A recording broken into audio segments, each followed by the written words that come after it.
Good morning and welcome to this Unearth Horticulture episode. I am out on some of my family's land here and I am on a jaunt to go collect some native seed and some native dried stems to dry and process for sale on the bus. So I thought you might like to tag along and we'll tackle some subject matter about native prairie plants. It's been a little bit since I've done a prairie walk with everyone, so here we are. Let's talk a little bit about the prairie. Let's take a larger view of the prairie and what's going on here. So this year has been a struggle, I'm not gonna lie. We had a really unusual weather pattern this year, annual weather pattern. In the spring, if you remember, March through May, when a lot of our native prairie flowers are starting to germinate their seeds in our prairies after controlled burns happen, we were getting no rain, like very, very, very small rains. And then we got huge rains in July and August, which is not normal for this area. So what is that going to do to the diversity in our prairie this year? It's going to shorten it up. We don't have as many prairie flowers that are going to have germinated and go through a full life cycle into flowering this year. So many of you may know, but some of you may not. So we're going to talk about this. To germinate seeds, no matter what species of plant you're germinating, you have to actually have a set recipe of environmental and climate conditions for those seeds to actually germinate. So, for example, tomatoes or peppers, they have to have a certain temperature and warmth around the seed, and in addition to moisture and that kind of thing. And then after those seeds tap, they have to have certain after those seeds germinate, they have to have certain environmental conditions to actually thrive and get to the point of actually flowering and producing fruit. So actually, the whole germination and growth process is, I don't want to say it's fragile, but it's very fine-tuned. And our native plants out here, our native prairie species, they're set to a point that if we don't have the correct environmental conditions for them, then they're not going to germinate and flower. So year to year, our prairie plant species can look very different. And this year is a little bit of a hard year for people like me that are interested in studying flowers and collecting them and drying them and collecting seeds, because we just don't have that many flowers that germinated this year because of our droughty conditions this spring. So I'm out here collecting goldenrod because that is one plant that really doesn't care. It's not very persnickety about its environmental conditions. So it is in full throttle right now. The bees are loving it. They're getting ready to store up for winter. And that goldenrod's an important part of our ecosystem for our pollinators for that reason, because honestly, it's kind of a fail-safe. If nothing else germinates, if we're in a super droughty year, the goldenrod will be here. So that's really an important feature of that plant. So let's keep on trotting along. If we take a closer look at some of the plant life going on right now in the prairie, I'm noticing, first of all, that our grass is much shorter this year. So you can see that a lot of these goldenrod species are sticking way up past the grass. This is a grazed prairie, but usually we have sections where the grass is not as grazed. The cattle just, I don't know, they miss it or they avoid it. And really, overall, it's just there's shorter grass this year.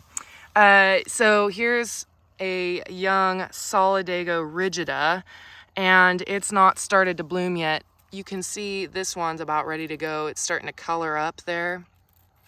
Whereas this one's got a little bit of maturing left, this flower bud. But with some of the heat that's coming our way in the next few days, I'm sure that these will start popping all week long. And I'm gonna go find some that are a little bit more mature than this, a little bit more open to work on collecting for drying. If you'll notice, you'll start to see that the prairie is starting to turn kind of a brown, reddish auburn color. And that is completely normal for this time of year. You know, we've had some hot temperatures this week, and that tends to cook things and send them into a little bit of a dormancy stage. And it is very natural in August for the green to start going away. And that's just kind of how it is in our native habitat.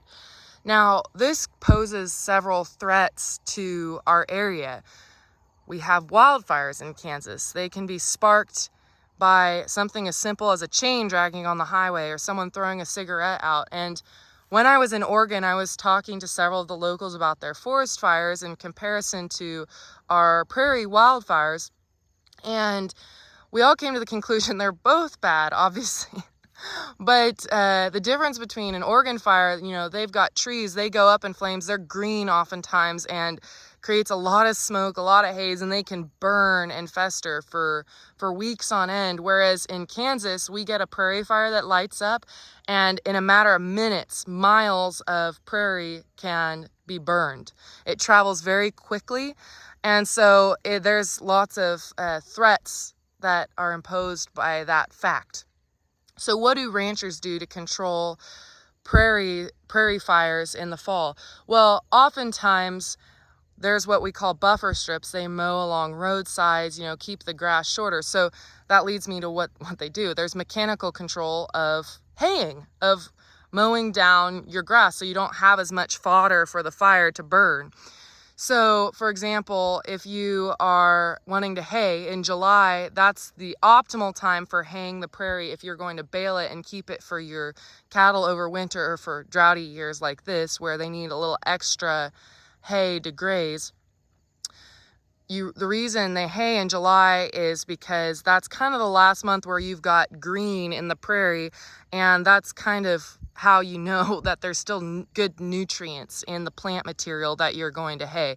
Once we get to this point, there's no point in haying because things are dry and all the nutrients have gone back down into the root zone of the plants, or have been dried up, gone away.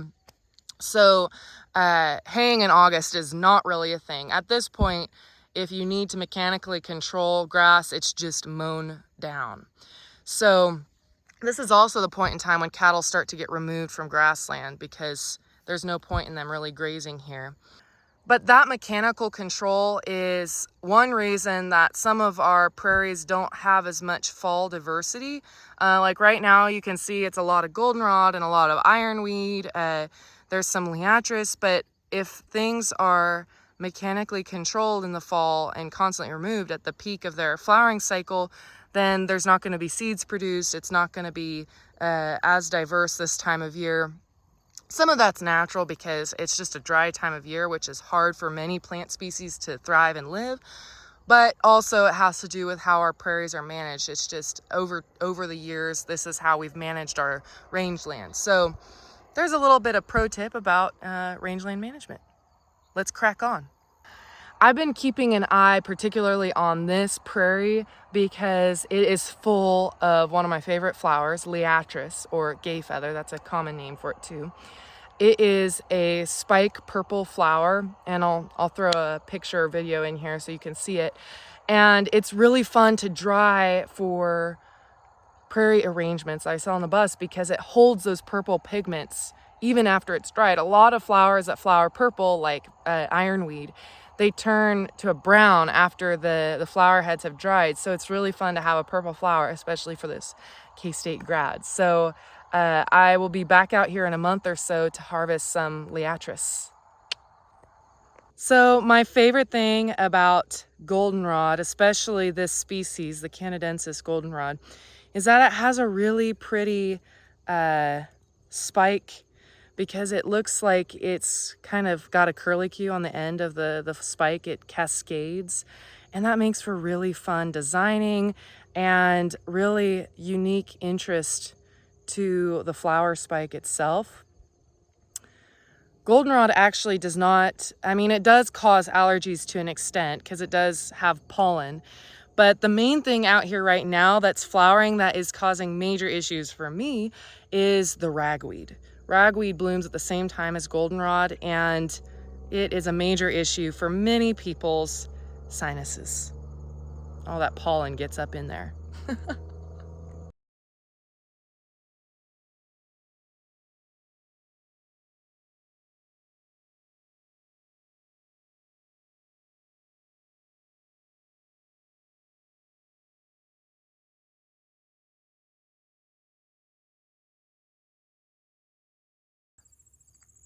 So I've been out here collecting for about an hour now, and I've been collecting solely goldenrod.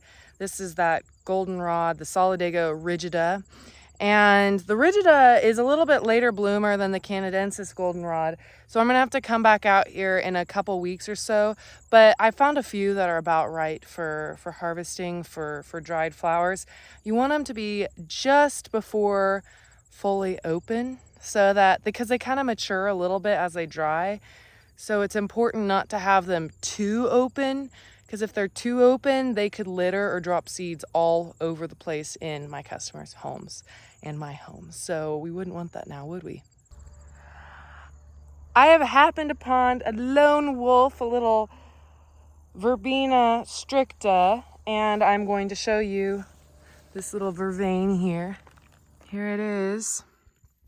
It's such a refreshing color to see this cool lavender purple color in a sea of browns and golds and earth tones. Look at this one. This flower head is a good 4 to 5 inches tall, so it's been flowering all summer long. Look at those baby little flowers. Cute little things.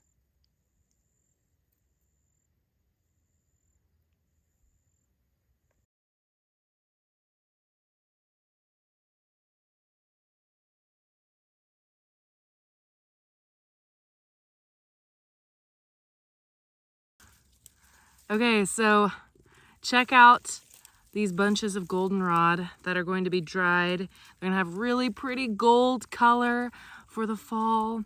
You know, yellow is my favorite color, and this is why. Look how cheerful it is and so beautiful.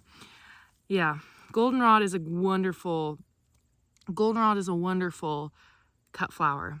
It's a good cut flower, it's a good dried flower, it's a good perennial ornamental, it's great for pollinators. The main thing is keeping it in check in our native ecosystems, but otherwise, it's a beautiful, beautiful thing. It's been such a beautiful morning. I'm glad you could tag along on this little prairie excursion. I hope that you enjoyed learning more about our native plant species, about our prairie ecosystem. And until next time, you've been watching Unearth Horticulture. It would appear that I have gained a little bit of a shadow. Curious bunch they are. So I got back to the car, definitely lost my pruners out there right at the end. Of course, my brain just, you know, someday somebody is going to be doing something with this ground and I will be long gone, and they're going to find pruners all over this pasture. All over.